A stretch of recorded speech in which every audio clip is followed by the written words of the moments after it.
Imagine a time when the heavens opened, and what came down to the earth was not light, but darkness. Colossal creatures, half divine, half human, rose from the shadows of history, and the ground shook beneath their footsteps. They didn't ask for permission. They took it. They corrupted, they dominated, and they changed the destiny of humanity forever. These are not fairy tales. They are real echoes recorded in the Holy Scriptures. Genesis chapter 6 reveals a secret as ancient as it is disturbing. The NEPHILIM, the giants of the Bible, born from the forbidden union between the sons of God and the daughters of men, a hybrid generation, rebel, unstoppable. That put the divine plan itself into question. They defied God, and God responded. The world descended into violence, corruption, and disobedience. What was holy was mixed with the profane. What was pure, contaminated. The judgment was not just inevitable, it was urgent. The flood was not an accident of nature. It was the sentence of a heaven that cried for justice. But what if I told you that the story of the Nephilim didn't end there? What if Goliath, the Anakim, and even the ruins forgotten by archaeologists carried remnants of this ancient lineage? What if the greatest battlefield was not physical, but spiritual? This is not just another biblical story. It's a calling, a portal to understand the cosmic conflict between light and darkness, between the Creator and those who defy Him. And at the center of this battle, we are. Get ready, take a deep breath, because once you dive into this mystery, there will be no turning back.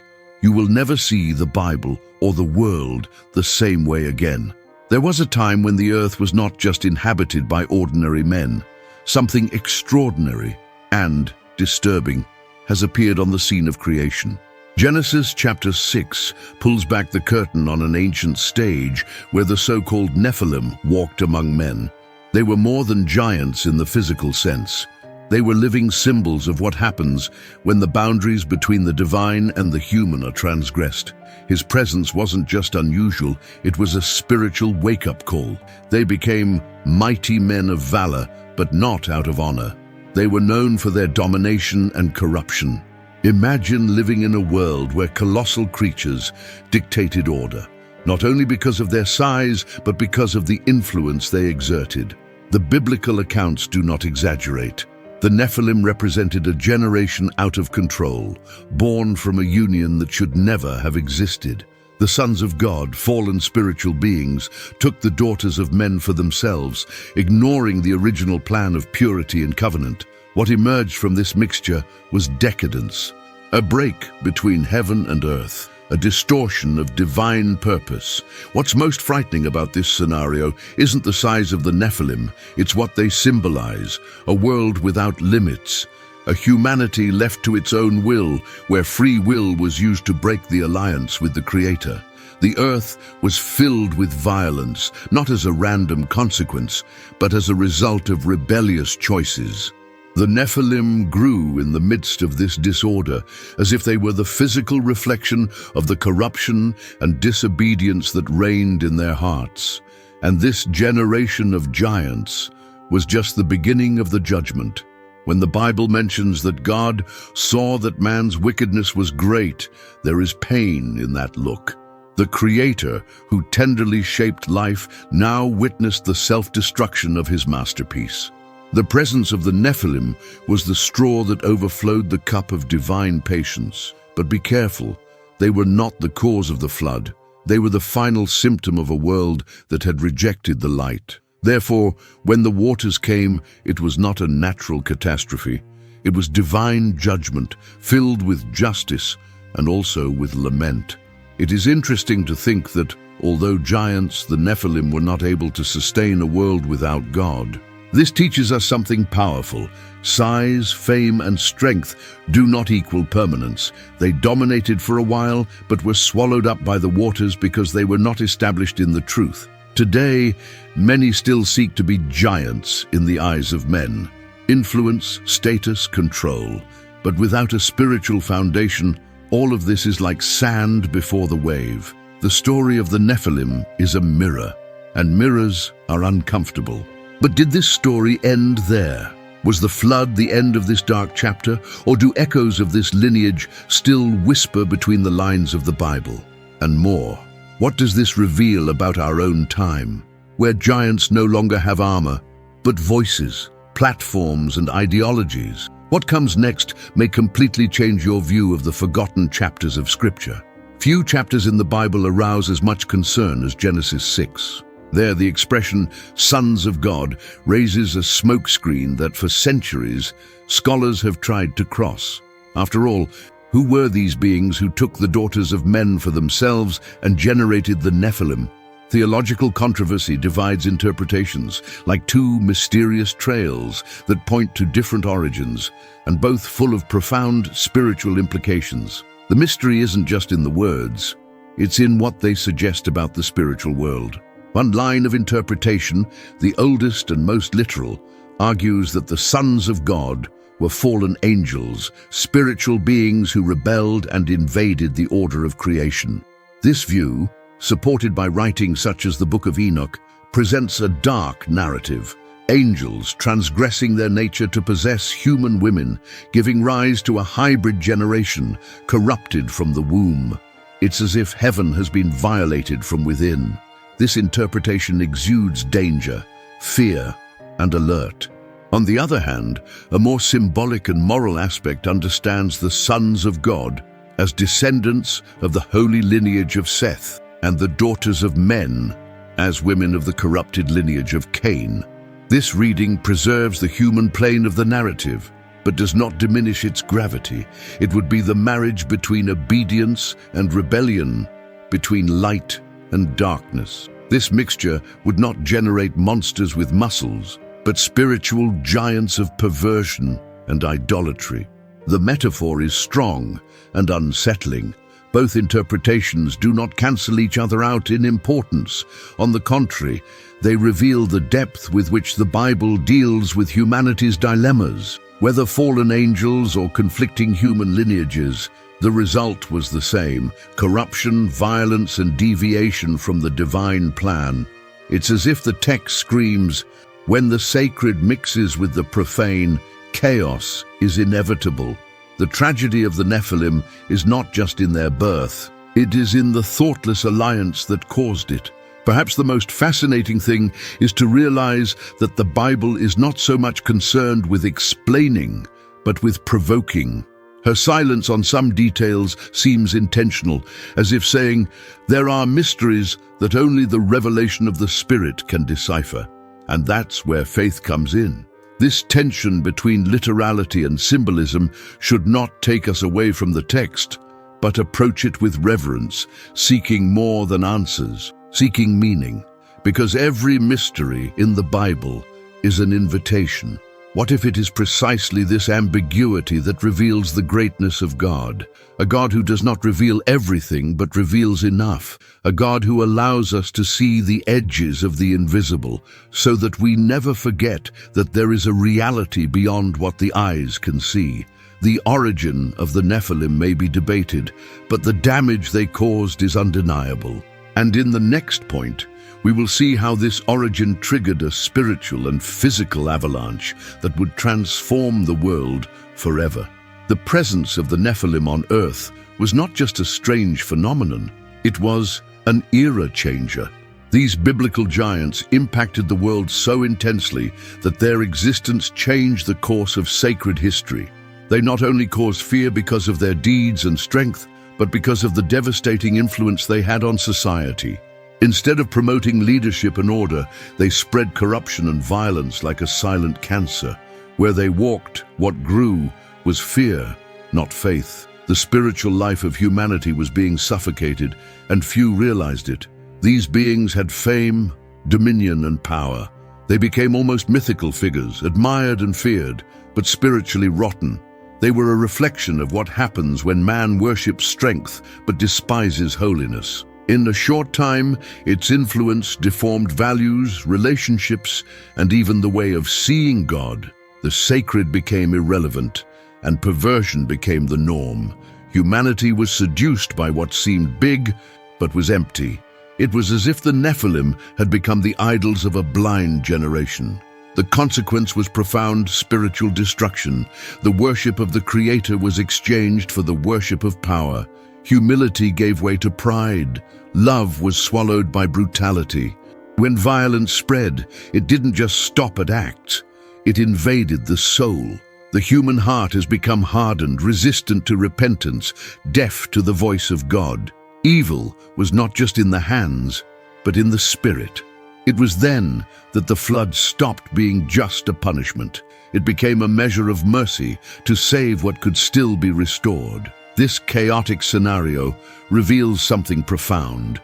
The real danger is not just in the giants we see, but in the ones we tolerate within ourselves. How many times does humanity exchange God's plan for promises of power and fame? The Nephilim are a living metaphor for this temptation.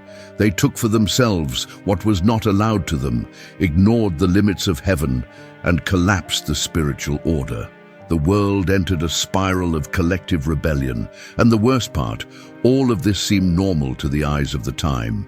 It is at this point in history that free will reveals its weight. God allowed men to choose, and they chose to join that which was corrupt. The impact of this was so severe that it reached the level of divine judgment that could not be postponed. And yet, even in this chaos, God's sovereignty remained intact. He didn't lose control. He saw beyond the dark present. There was already a redemption plan being woven behind the scenes of the chaos. Because God never loses track of time, even when the world seems to have gone off track. But the story still has a disconcerting element. If the Nephilim were destroyed in the flood, why do we still hear about giants afterwards? Was it just genetic inheritance, or a spiritual reflection that has passed through generations? Get ready, because the next point could change the way you read the stories of Goliath, the Anakim, and even the giants we face within ourselves. The flood was God's response to a world steeped in corruption. But even after the waters recede and life begins again with Noah and his family, a disturbing question remains. Why do we keep hearing about giants in the pages of the Bible? A clear example is in Numbers 13:33, when the spies sent by Moses report seeing the sons of Anak, descendants of the Nephilim.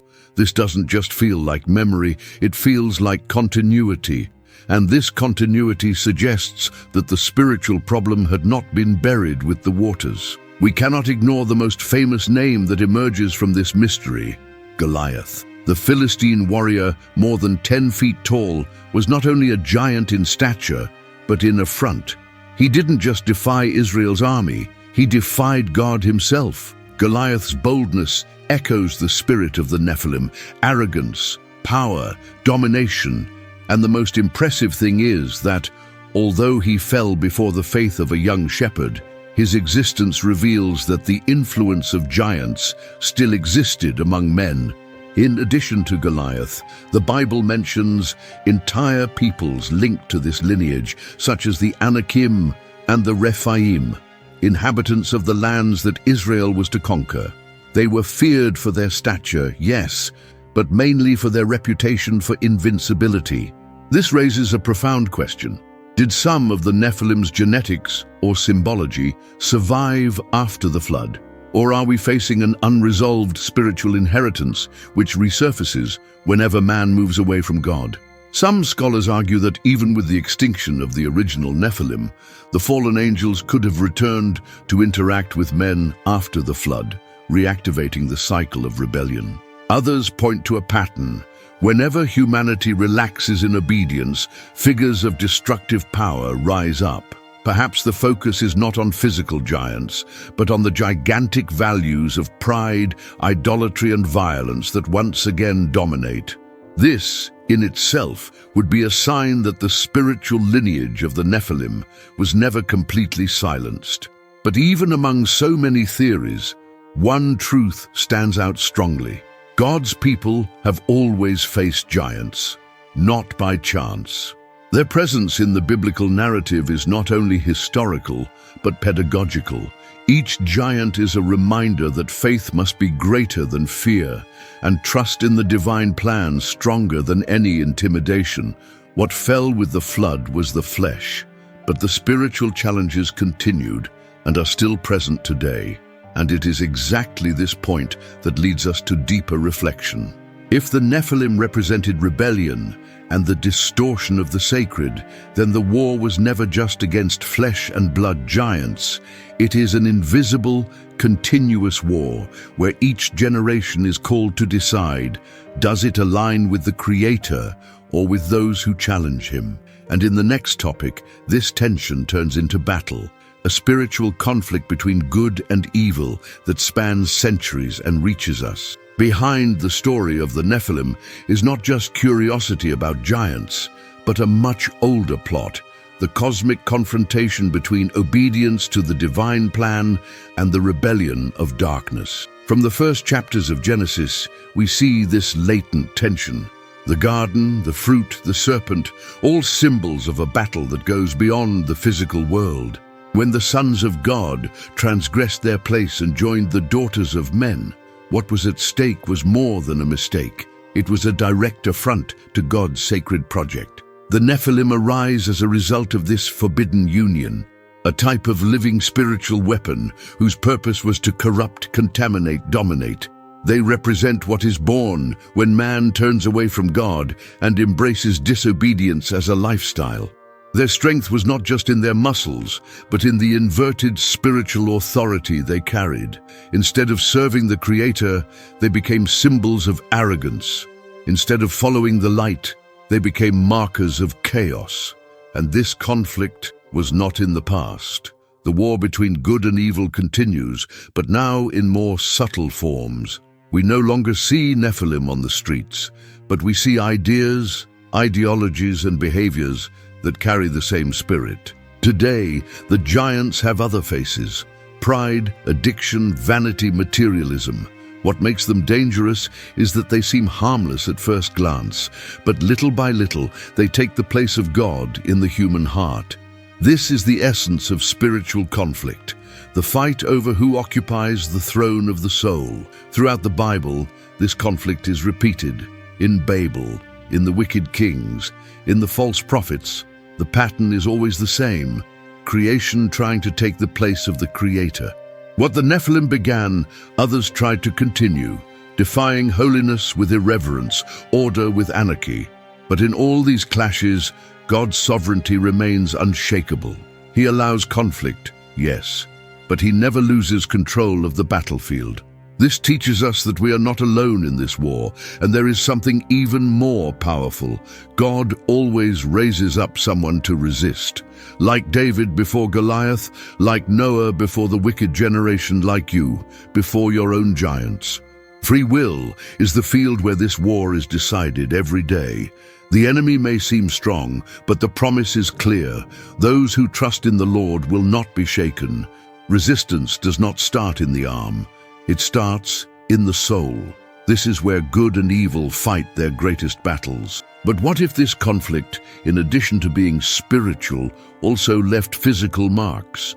What if there are historical traces and material evidence that point to the presence of these giants? What if the ancient world still has something to tell us? Get ready, because the next point delves into the shadows of archaeology, where faith and science intersect in search of answers. The story of the Nephilim is surrounded by a curious silence. The Bible says little, but the world doesn't stop talking. Archaeologists, theologians, and alternative researchers have already raised numerous hypotheses about the real existence of biblical giants. Were they just symbolic figures, or are there physical traces of their presence? In remote caves, forgotten sites, and unexplored deserts, there are reports of giant skeletons, footprints beyond human scale, and stones erected in inexplicable ways. Is it solid evidence? Not always. But the question remains, what if it's true? Many ancient cultures speak of giants. The Greeks had the Titans, the Norse had the Jotuns, and the Sumerians, colossal gods who came from the sky. Is it a coincidence that mythologies so distant from each other present such similar themes? Or would they be distorted echoes of the same ancestral truth, preserved in different forms? This is where the Bible stands out. It does not treat these beings as heroes or demigods, but as symbols of rebellion, corruption, and divine judgment. It is a narrative against the exaltation of power for power's sake. What about the Book of Enoch? Although not canonical, it provides unsettling details about the fallen angels, called the Watchers, who taught humanity occult practices, manipulated the natural world, and fathered the NEPHILIM. The text describes these giants with insatiable hunger, destroying everything around them. Even though it is apocryphal, Enoch sheds light on the mentality of the time and helps to understand the spiritual impact of these figures. It's not doctrine, but it's a powerful cultural lens for us to reflect on. There are those who say that science avoids the topic. Some artifacts and bones supposedly found were ignored or quickly discredited. But this raises another question. What if part of humanity's story was being told incompletely, not out of malice, but out of limitation? Archaeology is powerful, but it doesn't have all the answers. And perhaps in topics like this, where faith and facts collide, the humble heart is wiser than the skeptical mind. After all, there are truths that the microscope will never capture. We are not here to affirm conspiracy theories. We are here to look honestly at the gaps. The Bible is not concerned with satisfying our modern curiosity, but with revealing what really matters, the spiritual impact of disobedience and the restorative power of the divine plan. Even if archaeology does not prove the Nephilim, it echoes the reality that there were powerful, violent, and abruptly ended civilizations, exactly as Genesis describes. But the real weight of this story isn't in the giant bones buried beneath the earth. It's in what still pulses inside modern man. Because if giants existed, or if they still exist as invisible forces, what does that tell us about the heart of God? And more, why did He allow all of this? The answer takes us to the heart of redemption, to the hidden purpose behind judgment. And that's what we'll see now. It is easy to look at the history of the Nephilim and see only tragedy, corruption, violence, judgment. But God never acts with punishment alone. He acts with purpose. The emergence of these biblical giants, although marked by disobedience and rebellion, served as a kind of mirror, a spiritual alert, a public exposure of the depth of human sin when disconnected from the Creator. The world was not lost at the snap of a finger. It moved away step by step until God's sovereignty needed to intervene to preserve something greater. The flood, although catastrophic, was not random destruction. It was a surgeon's act, removing the tumor to save the body. The ark was not just a boat, it was a symbol of redemption, a moving sanctuary in the midst of chaos. God did not give up on humanity. He preserved a lineage, a seed of hope through Noah, a pure lineage that was untainted by the unholy alliances of the sons of God with the daughters of men. There in the waters of judgment, the thread that would lead to the Messiah began to be drawn. Every move of God has layers. He does not only act in the visible, but in the invisible. While the world saw giants, He saw the need for purification. While the crowds followed the men of renown, He discreetly prepared a path of restoration. The story of the Nephilim shows us that redemption always requires disruption. Sometimes God allows evil to reveal itself completely so that the light becomes even clearer. And in this dark scenario, He plants the promise of something new. The Bible is rich in showing this pattern. Evil rises, but never reigns forever. It is permitted, but not absolute. God's sovereignty is the guiding thread that runs through the darkest chapters, including that of the generation of the Nephilim. And this is what should give us hope. Even when everything seems dominated by corruption, God is already writing the next chapter. And this chapter always points to the cross, where the greatest of spiritual giants was defeated by an obedient carpenter. The presence of the Nephilim reveals the urgency of judgment, but also the greatness of grace. Because the same God who judged the ancient world is the God who offers redemption to all who repent. He is not impressed by size, fame, or strength. What moves the divine heart is obedience. And it is this obedience that restores, frees, and transforms. The story of the Nephilim, however distant it may seem, is about us, about what happens when we leave God out of the equation and what He does to bring us back. But if this story brings a call to obedience, what does it demand of us today? And how do we apply these truths amid modern challenges?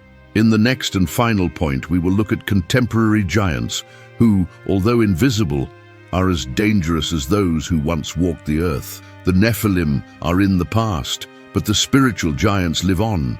Today, they do not have muscles of stone or swords in their hands, but they attack with pride, disbelief, fear, vanity. They are internal structures that grow silently, and before we realize it, they are controlling our decisions, stealing our faith, distorting our identity. They are the Goliaths who challenge us every day, saying that we are too small to beat them. And just as in the past, God's response continues to be faith, obedience, and courage. This generation needs to understand that giants cannot be overcome with human strength, but with spiritual alliance. David defeated Goliath with a sling and a conviction: the Lord of hosts is with me. It wasn't about stone, it was about presence. And today, the same presence is available to everyone who takes a stand. Facing modern giants requires more than willpower. It demands intimacy with God, knowledge of the Word, spiritual discernment. Either you command your thoughts, or you will be commanded by them. Many are drowning in addictions, anxiety, immorality, and do not even realize that they are facing inner Nephilim. Those giants of the past weren't just biblical figures. They were archetypes of what sin can become when left unconfronted. What starts as a hidden desire becomes a habit. The habit becomes a pattern, and the standard becomes prison. This is why God calls us not just to survive, but to overcome. Spiritual warfare is not symbolic. She is real. And if you ignore it, it wins. One of the most urgent lessons from the history of the Nephilim is that you do not negotiate with error. What did Noah do? Obeyed. Even when no one understood. Even when everyone laughed, and it was this obedience that preserved his home. Today, the invitation is the same. Resist the culture of the moment, the dominant discourses, the pressure of the world. And this is only possible with firm faith, clear vision, and life on the altar. God continues to seek those who, like Noah and David, do not bow down to giants, but rise up with faith. Do you want to start?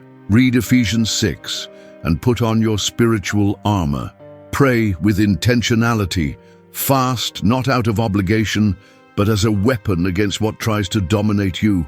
Read Proverbs to gain practical wisdom. Surround yourself with people who push you closer to God, because the truth is simple but profound. Giants fall when their knees bow before the Lord. You don't have to be perfect, you just need to be willing. Heaven takes care of the rest. And now that the journey has come this far, the question remains: who are your giants? Where the Nephilim still try to reign silently within you? This story is not just a lesson from the past, it's a summons, because times have changed, but the battle is the same. And those who remain on God's side win. They always win. So, what do the Nephilim still tell you today? Because the truth is, this wasn't just a journey through ancient pages of the Bible, it was a journey into the soul. When we get to know these giants from the Bible, we realize that the greatest battles do not take place on the battlefield, but in the heart, and that the greatest challenge of all continues to be obeying God in a world that insists on challenging Him. Perhaps you have identified giants in your life that seemed dormant. Pride, fear, addictions, old hurts, they grow in silence when they are not confronted by the truth. But now you know, there is a way, there is an arc, there is a God who still writes new stories, even after the chaos. And if He acted with justice in the past, today He acts with grace for those who choose to align themselves with His plan. What are you going to do with all this? Are you just going to admire this story? Or are you going to allow it to transform yours? Because these days, so full of voices and noise, also need people who listen to the sky, who, like Noah, build obedience even when no one understands. May they, like David, face giants with faith instead of swords. May they choose the light even in the midst of darkness. Now it's up to you. Return to the Word, reflect, pray deeply, and don't walk alone. If this message touched your heart, if it awakened something inside, don't keep it to yourself. Share, comment, alive, testify. And of course, subscribe to the channel, turn on notifications, and walk with us through more of these truths hidden in the scriptures. There are many more mysteries to unravel, and the journey is just beginning.